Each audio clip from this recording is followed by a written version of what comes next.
One of my most hardcore beliefs is that fresh skincare is the best skincare. So I have some fresh melons and berries today, and we're going to get into making something super special that you actually don't need a preservative for. And I know this all sounds nuts if you're a formulator like me and you know well enough about the industry to know that you need a lot of these types of ingredients for a lot of things, right? But today I'm going to show you how to make something extra special that you can actually incorporate into other products and that even you can't necessarily buy in the stores. So let's get into what it is.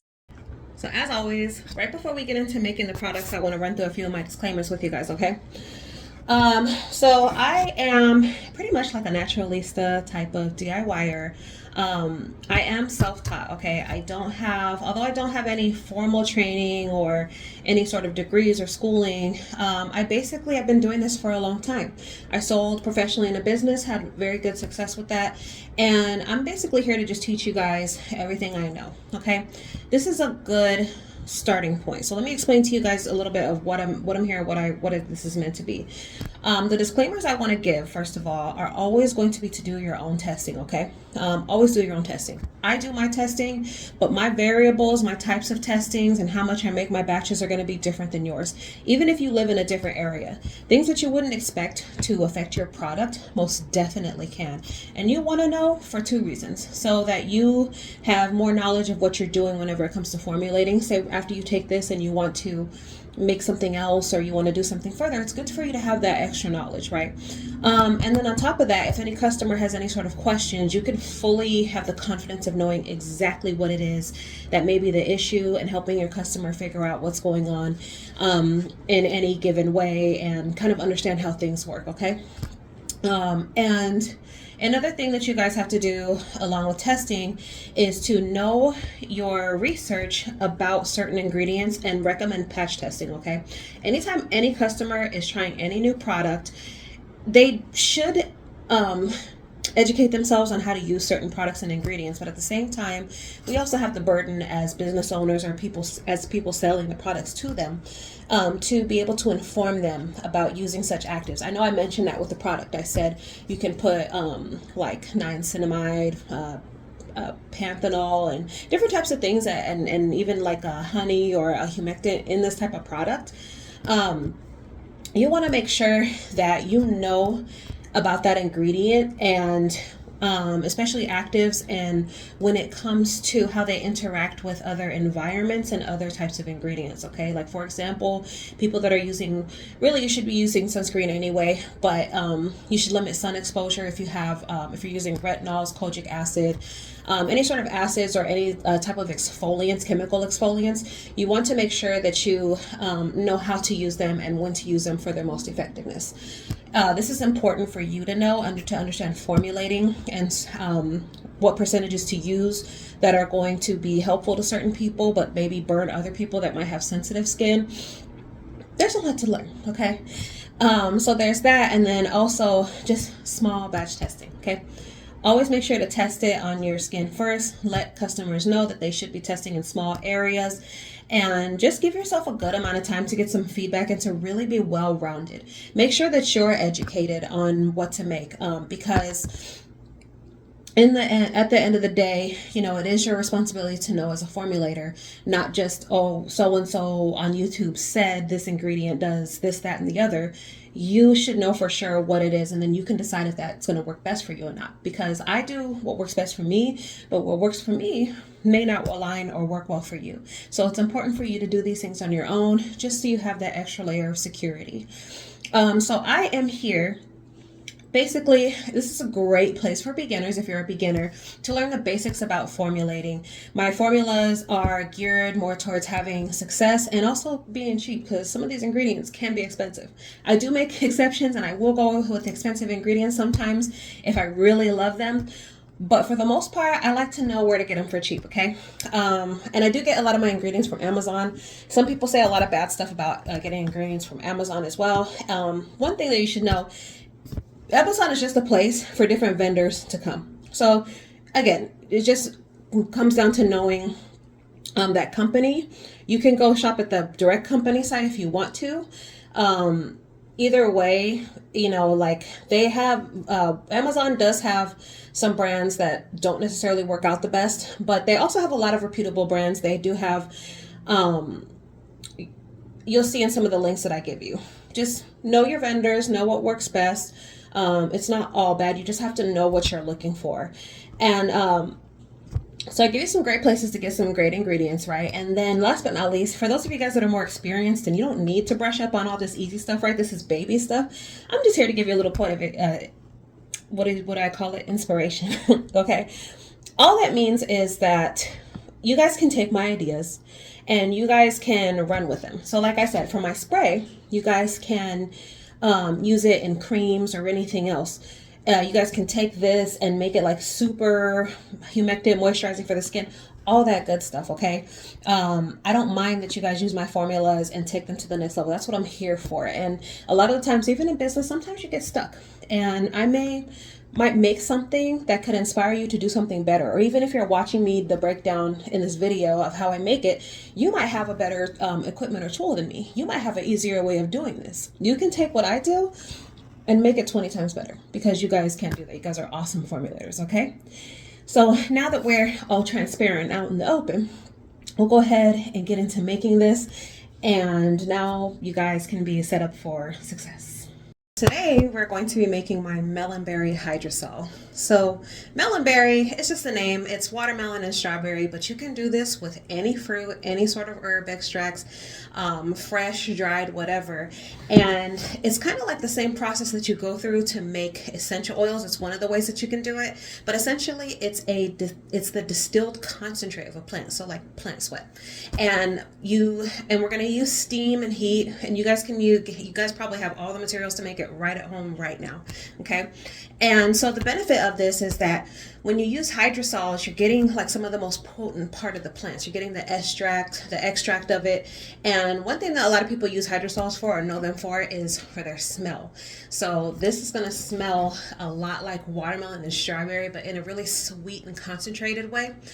And it doesn't necessarily need a preservative. We'll get into how to store that in a minute here, but it's super easy to use. Okay. Hydrosol, I love to use rose hydrosols for the hair. This one in particular, I love to use for my other products and my face. You can literally make it and add it into your products, and all you do is just, all you do is spray it on, okay? So let's see. All you do is just spray it on. Okay, here's the demo. And that's it. You can use it as a toner. You can add a glycerin or niacinamide if you know how to work with certain extracts. You can even use this as a base for like a hyaluronic acid jelly. There's so much that you could do with hydrosols, okay? So this is like a holy grail type of thing that you're learning to do right here. So we're going to go ahead and get into making this, and I can promise you're going to be wowed by how easy it is and how cool it is to really use too. Our first hero ingredient in this formulation is watermelon. Watermelon is great. It's loaded with vitamin C, and it's known very much for its hydrating values. So it's going to be good for this. Our next hero ingredient is strawberries. Strawberries also very high in vitamin C, and they're going to make this smell delicious, by the way. So this is a super simple formulation, single phase really. All we're gonna do is I'm just turning on my little oven here. This is a heat-proof glass. As you can see, it has that on there. So you always want to make sure you do it in something that you can use a regular pot and pan too. I bought the clear one just to make it look pretty for you guys. I'm using distilled water here, and you want to put some on the bottom. Okay, and then once you have that on the bottom, you're going to go ahead and begin to add your fruits. You want to cut them up. The smaller, the better. I'm working with a small space here. Like I said, you guys are more than welcome to use regular pots and pans, as long as you can put your fruit in, as you see me doing here. A little bit of strawberries, a little bit of the watermelon, and then as long as you can make that fit, put the container upside down so that all of the distillate, as you can see it's starting to steam, can fall down in that lid, collect on that lid, fall down into that point, and then start to collect in the container in there. Make sure both are heat proof, and you don't want to necessarily put it on high because you don't want to cook them too much, because then they'll smell cooked versus smelling nice and fresh. Okay, so I'm showing you here, that's how you put it in. And then you can see in the middle there, some of it has started to collect. It's kind of hard to see because it's clear, but that's essentially it. You just let it get condensed. You can remove the heat and just let the ice get on there and completely melt, and then just bottle it after it cools. Super simple, just like I promised. How cute is this, guys? And I love this bottle. You know, I always link my supplies in Patreon. If you guys are on that side, you guys can see exactly where I get all my materials, right? But this is awesome. Let's get into storage and a quick overview about shelf life and stuff like that. Okay, so as I said before, you don't need a preservative for this product.